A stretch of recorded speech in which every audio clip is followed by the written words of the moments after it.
அன்பர்களே, ஆண்டவராகிய இயேசு கிறிஸ்துவின் நாமத்தில் உங்களுக்கு மனம் நிறைந்த வாழ்த்துக்களை தெரிவித்துக் கொண்டு சத்திய வசனம் திருமறை பாட நிகழ்ச்சிக்கு உங்களை அன்போடு அழைக்கிறோம். சத்திய வசனம், இது தேவனின் வசனம். நாம் சோர்ந்து போகையில் கரம் கொடுக்கும் நம் தேவனின் வசனம், நம் தேவனின் வசனம். 9ஆம் மணி நேரத்தில் இயேசு ஏலி ஏலி லாமா சபக்தானி என்று மிகுந்த சத்தமிட்டு கூப்பிட்டார். அதற்கு, என் தேவனே, என் தேவனே, ஏன் என்னை கைவிட்டீர் என்று அர்த்தமாம். ஆண்டவராகிய இயேசு கிறிஸ்துவினுடைய புண்ணிய நாமத்தினாலே சத்தியவசன நிகழ்ச்சியை காண்கின்ற உங்கள் ஒவ்வொருவரையும் ஆண்டவர் ஆசீர்வதிப்பாராக. இந்த ஊழியங்களுக்காக பிரார்த்தனை செய்யுங்கள். நாங்களும் உங்களுக்காக தொடர்ந்து பிரார்த்தனை செய்கிறோம்.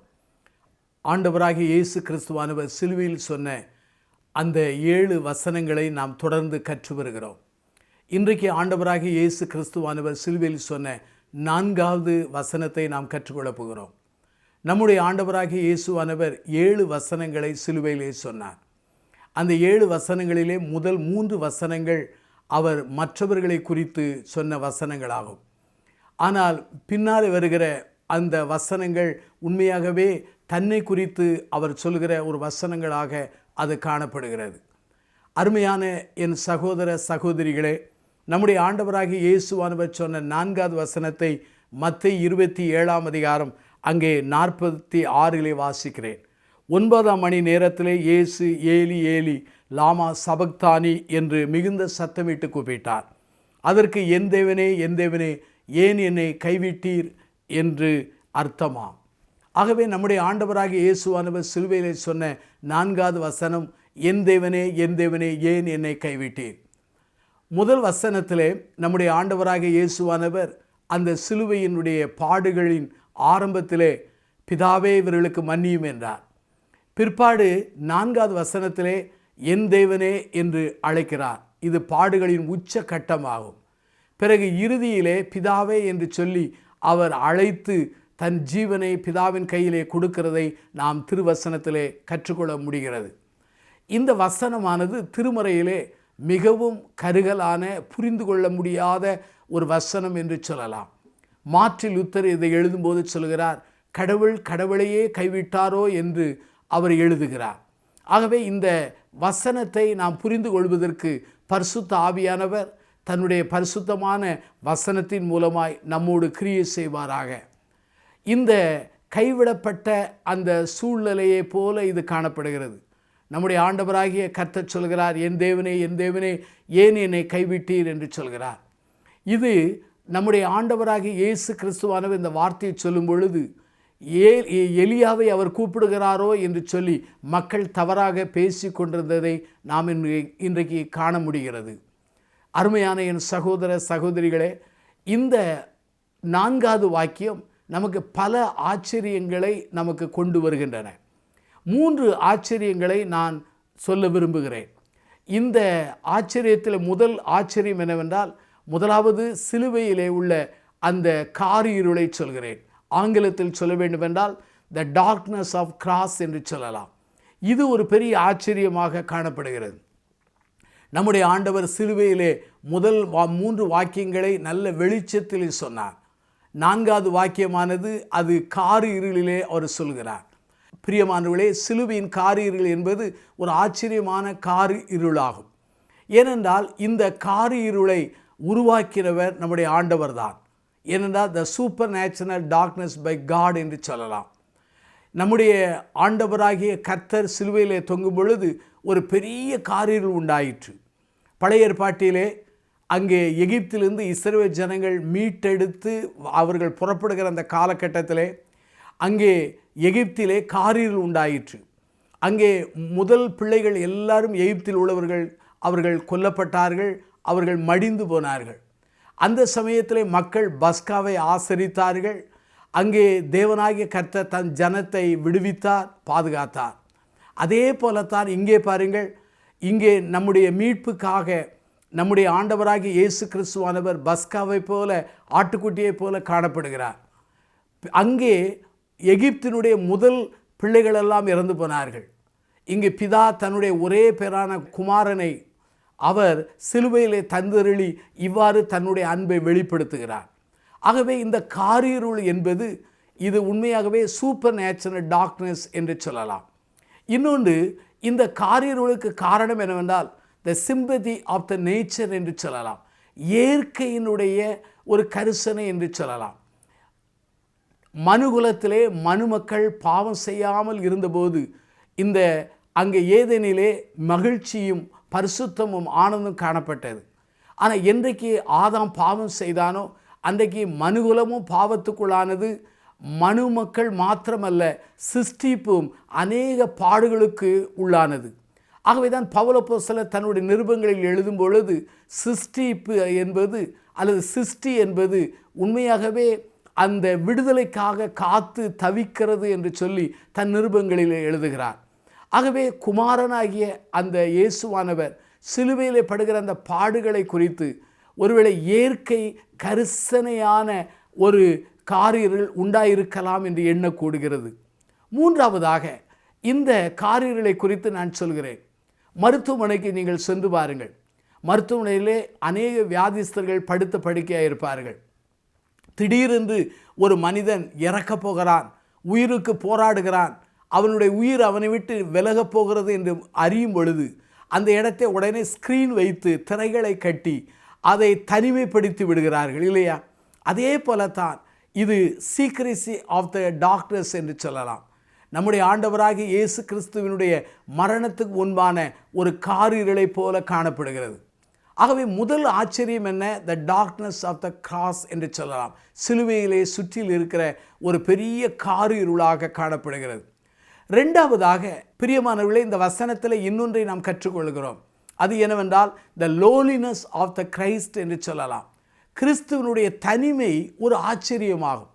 நம்முடைய ஆண்டவராகிய இயேசு கிறிஸ்துவானவர் எங்கு சென்றாலும் மக்கள் கூட்டம் அவருக்கு பின்னாலே செல்லும். அவருக்கு பின்பாக திரளான கூட்டம் அவரை பின் சென்று கொண்டே இருக்கும். ஆகவே தான் மத பெரியவர்கள் எண்ணினார்கள், இவ்வளவு திரளான கூட்டம் அவருக்கு பின்பாக செல்கிறதே, நம்முடைய ஆட்சியை அல்ல பொறுப்புகளை ரோமர்கள் எடுத்துக்கொள்வார்களே என்று புலம்ப ஆரம்பித்தார்கள். அந்த அளவுக்கு உலகமே அவருக்கு பின்பாக செல்கிறது என்று சொல்லுகிற நிலையிலே அங்கே மக்கள் கூட்டம் சென்றது. நம்முடைய ஆண்டவராகிய இயேசுவானவர் சிலுவை குறித்து பேசிய போது அநேகர் அந்த போதனைக்கு உடன்படாமல் விலகி போனார்கள். உடனே ஆண்டவராகிய இயேசுவானவர் சீடர்களை பார்த்து கேட்கிறார், நீங்களும் என்னை விட்டு போய்விட மனதாய் இருக்கிறீர்களா என்று கேட்டார். உடனே அங்கே சீடனாகிய அந்த சீடர்களில் ஒருவனான மனிதன் சொல்கிறான், ஆண்டவரை யாரிடத்தில் போவோம்? நித்திய ஜீவ வசனங்கள் உம்மிடத்தில் அல்லவா இருக்கின்றது என்று சொன்னான். ஆகவே ஆண்டவராகிய இயேசு கிறிஸ்துவானவர் எப்போது இருந்தாலும் திரள் கூட்டம் இருக்கும். அந்த திரள் கூட்டத்திலே அவரை ஏற்றுக்கொண்டவர்கள் உண்டு, அவரை நேசிக்கிறவர்கள் உண்டு, அவருடைய அற்புதங்களை அவருடைய போதனைகளை விமர்சிக்கிறவர்கள் உண்டு, அவருடைய ஊழியங்களிலே குறை கண்டுபிடிக்கிறவர்கள் உண்டு, அவரை பிரச்சனைகளில் மாட்டிக்கொள்ளலாம் மாட்டி வைக்கலாம் என்கிற எண்ணத்தோடு அலைகிற அநேக தந்திரவாதிகள் உண்டு. இவ்வளவு திரளான மக்கள் கூட்டத்தோடு அவர் போய் கொண்டிருக்கிறார். நம்முடைய ஆண்டவராகிய இயேசுவோடு 12 சீடர்கள் ஆகிய மக்கள் இருந்தார்கள்.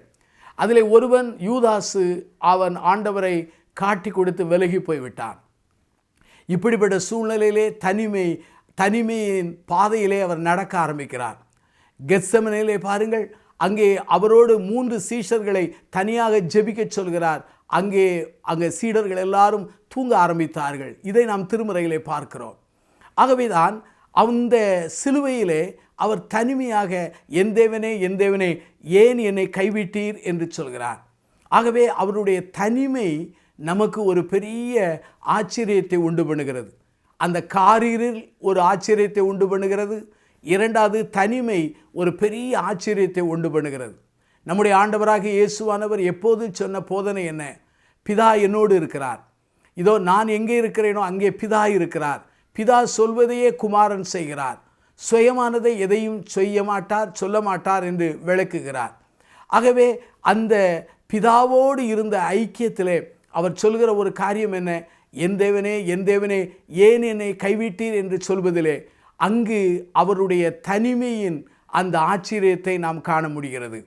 அருமையானவர்களே, பாவமானது ஆண்டவர் மேல் சுமத்தப்பட்ட போது, அல்லது பாவத்தை, மனுகுலத்தின் முழு பாவத்தையும் அவர் தன்னுடைய வாழ்க்கையிலே, தன் சரீரத்திலே ஏற்றுக்கொண்ட போது, தன்னிலே ஏற்றுக்கொண்ட போது, பாவமில்லாத அவர் பாவமானார் என்று சொல்லப்படுகிறது.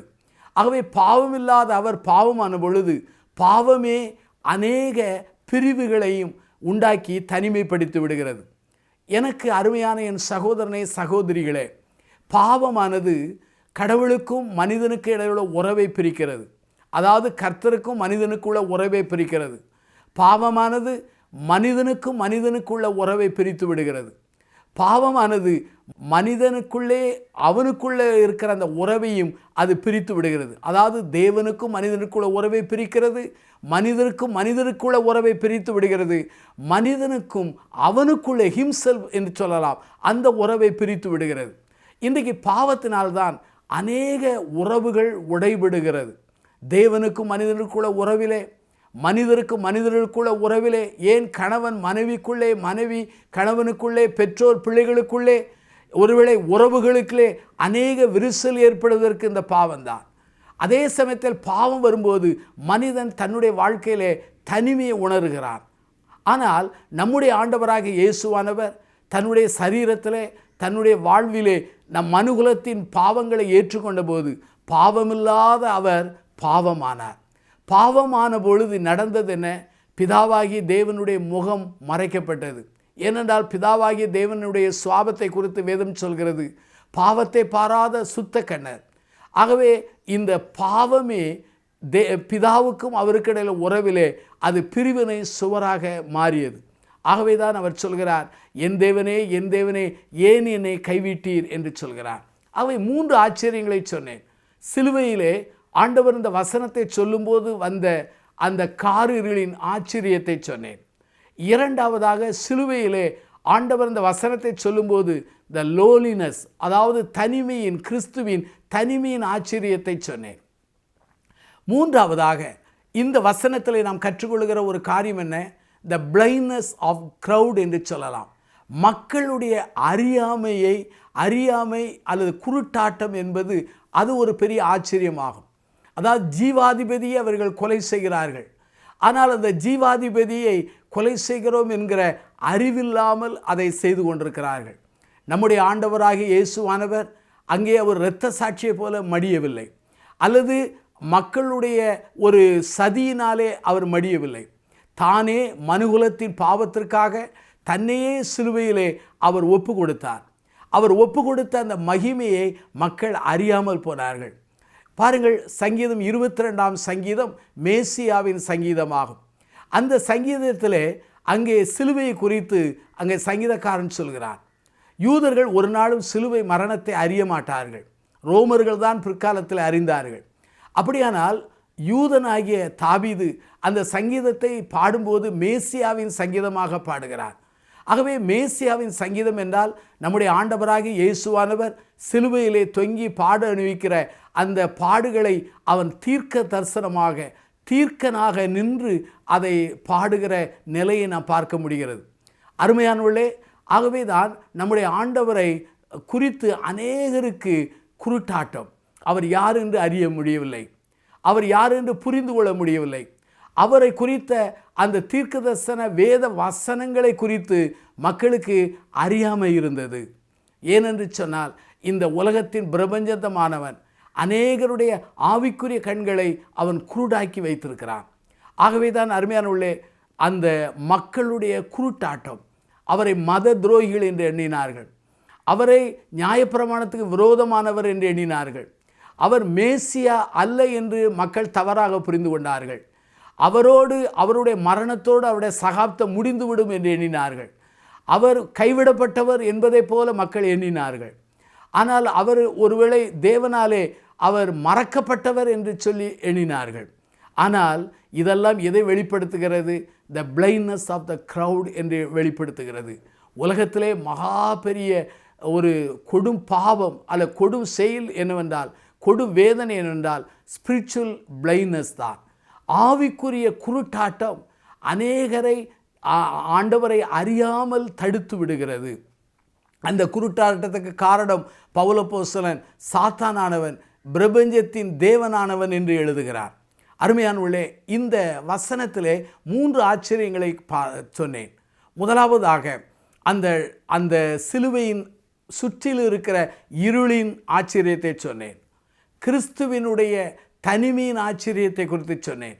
மக்களுடைய குருட்டாட்டத்தின் ஆச்சரியத்தை குறித்து சொன்னேன். என் தேவனே, என் தேவனே, ஏன் என்னை கைவிட்டீர் என்று சொல்லி எழுதுகிறார் என்று ஆண்டவர் சொல்லுகிற வார்த்தை மிக துயரமான வார்த்தை. மனிதகுமாரனாகிய இயேசுவானவர் தான் பிதாவால் கைவிடப்பட்டாரே தவிர மனுமக்கள் யாரும் கைவிடப்படவில்லை.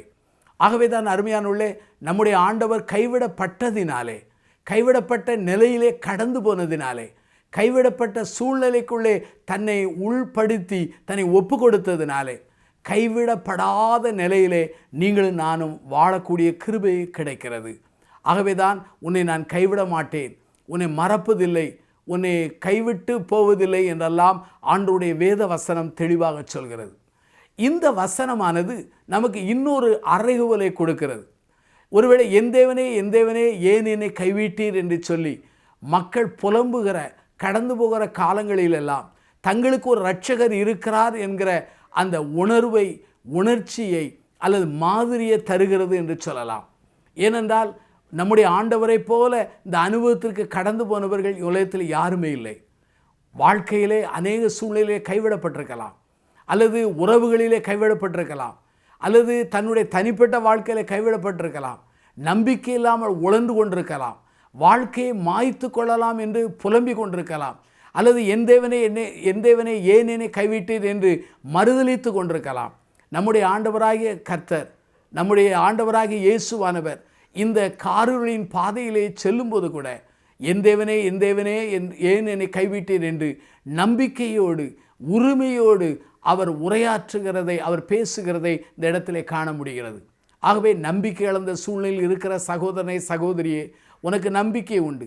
உனக்காக எனக்காக அவர் பாடுபட்டார், உனக்காக எனக்காக அவர் கைவிடப்பட்டார், உனக்காக எனக்காக என்னுடைய உபத்திரங்கள் உன்னுடைய உபத்திரங்களை சகிப்பதற்காக உபத்திரத்தை அவர் அனுபவித்தார் என்று சொல்லலாம். ஆகவே பாவமான அந்த சூழ்நிலையிலே பிதாவின் முகம் மறைத்ததினால்தான் என் தேவனே, என் தேவனே, ஏன் என்னை கைவிட்டீர் என்று சொல்கிறார். ஆகவே ஏன் கைவிடப் போகிறீர் என்று கேட்கவில்லை, ஏன் ஒருவேளை என்னை கைவிட்டு கொண்டிருக்கிறீர் என்று கேட்கவில்லை, ஏன் கைவிட்டீர். அந்த பாவ பலியாக தன்னை ஒப்பு கொடுக்கும் பொழுது அவர் கைவிடப்பட்ட நிலையிலே அவர் சொல்லுகிறார், என் தேவனே, என் தேவனே, ஏன் என்னை கைவிட்டீர் என்று சொல்லுகிறதை பார்க்க முடிகிறது. ஆகவே ஒருவேளை திக்கற்றவர்கள், கைவிடப்பட்ட மக்களுக்கு நம்முடைய ஆண்டவருடைய வார்த்தை நம்பிக்கையின் வார்த்தை, ஆறுதலின் வார்த்தை, பிடிப்பின் வார்த்தையாக மாறிவிடுகிறது. என்னுடைய வாழ்க்கையிலே, உங்களுடைய வாழ்க்கையிலே, நம்முடைய கடந்த கால வாழ்வை நாம் திரும்பி பார்க்கும்போது எத்தனையோ கைவிடப்பட்ட சம்பவங்கள் உண்டு. ஆனால் கைவிடப்பட்ட அந்த சூழ்நிலையிலே எனக்காக, உங்களுக்காக கைவிடப்பட்ட நிலையிலே தொங்கி மரணத்தை ருசி பார்த்து எனக்காக, உங்களுக்காக தன்னையே ஜீவபலியாய் கொடுத்த அந்த ஆண்டவரை ஏற்றுக்கொண்டு அவரை நோக்கி கூப்பிடும் பொழுது அந்த உயிர்த்தெழுந்த ஆண்டவர் நம்முடைய வாழ்க்கையிலே கைவிடப்பட்ட நிலையிலிருந்து மாறி நம்பிக்கையின் நிலைமைக்கு அவர் கடந்து வருகிறார். என்னுடைய வாழ்க்கையிலே, என்னுடைய ஊழியத்திலே பார்த்திருக்கிறேன். எத்தனையோ கைவிடப்பட்ட மக்கள், எத்தனையோ கைவிடப்பட்ட வாலிபர்கள், வாலிப தங்கைகள், பெரியவர்கள், தாய்மார்கள், விதவை பிள்ளைகள் எல்லாம் அநேகர் தங்களுடைய வாழ்க்கையிலே ஆண்டவர் மேல் நம்பிக்கை வைத்து அவர்கள் கடந்து வெற்றியோடு வாழுகிறதை நான் பார்த்திருக்கிறேன். காரணம் என்ன? எனக்காக, உனக்காக அன்றைக்கு ஆண்டவர் சிலுவையிலே சொன்ன அந்த 4வது வார்த்தை தான். ஆகவே தான் இந்த வசனமானது மிகவும் கருகலான, புரிந்து கொள்ள முடியாத ஒரு வசனம். ஆனாலும் கூட ஆண்டவருடைய கிருபையினாலே இதை நாம் புரிந்து கொள்கிறோம். ஆகவே இதில் 3 ஆச்சரியங்களை நான் சொன்னேன். The darkness of the cross, அதாவது சிலுவையிலே சுற்றியில் இருக்கிற இருளை குறித்து சொன்னேன். The loneliness of the Christ, கிறிஸ்துவனுடைய தனிமையை குறித்து நான் சொன்னேன். 3வது the blindness of the crowd, மக்களுடைய குருட்டாட்டத்தை குறித்து நான் சொல்ல ஆண்டவர் உதவி செய்தார். ஆகவே இன்றைக்கு நாம் ஜெபிப்போம். ஆண்டவரே, உம்மை அறிந்து கொள்ள, உம்முடைய வசனத்தை அறிந்து கொள்ள, சூழ்நிலைகளை அறிந்து கொள்ள ஆண்டவரே எங்களுடைய கண்களை திறந்தருளும் என்று சொல்லி நம்பிக்கையின் தேவனாகி அவரிடத்திலே நம்பிக்கையோடு செல்லும் பொழுது கைவிடப்பட்ட நிலையிலே நானும் நீங்களும் இருந்தாலும் தூக்கி எடுத்து நம்மை உயர்த்துகிறவராயிருக்கிறார். பாவ சூழ்நிலையிலே கைவிடப்பட்டிருக்கிறாயோ, அல்லது தொழில் ரீதியிலே கைவிடப்பட்டிருக்கிறாயோ, உறவுகளிலே கைவிடப்பட்டிருக்கிறீர்களா, நம்பிக்கையெல்லாம் இழந்து கைவிடப்பட்டு சோர்ந்து வாழ்க்கையை முடித்து கொள்ளலாம் என்று எண்ணுகிறீர்களோ, சோர்ந்து போகாதிருங்கள். உங்களுக்காக எனக்காக ஆண்டவர் சொன்ன ஒரு வார்த்தை இதுதான். என் தேவனே என் தேவனே ஏன் என்னை கைவிட்டீர் என்று சொன்ன ஆண்டவர் வெற்றி சிறந்தவர். இன்றைக்கு வெற்றி சிறந்தவராயிருக்கிறார். வாருங்கள் பிரார்த்தனை செய்வோம். ஜீவனுள்ள பிதாவே, இந்த நல்ல நாளுக்காக நாங்கள் நன்றி சொல்கிறோம். இந்த நாளிலே எங்களோடு பேசும், எங்களை வழிநடத்தும், எங்களுடைய வாழ்க்கையில் ஒரு பெரிய திருப்பு முனையை தாரும். எங்களுக்காக நீர் கைவிடப்பட்டீர், எங்களுக்காக பாவ பலியானீர், எங்களுக்காக வேதனையை சகித்தீர். ஆண்டவரே, எங்களுக்காக எல்லாவற்றையும் செய்து முடித்தீர். உம்முடைய வேதனையின் வெற்றியை அனுபவிக்க எங்களுக்கு உதவி செய்யும். நம்பிக்கை இழந்த நிலையில் இருக்கிற மக்கள் ஆண்டவரை நோக்கி பார்த்து விடுதலையை பெற்றுக்கொள்ள பலந்தார். இயேசுவின் நாமத்தில் ஜெபம் செய்கிறோம் ஜீவனுள்ள பிதாவே, ஆமென். இந்த புத்தகம் பற்றிய விபரங்களுக்கு சத்திய வசனம் அலுவலகத்தை தொடர்பு கொள்ளவும்.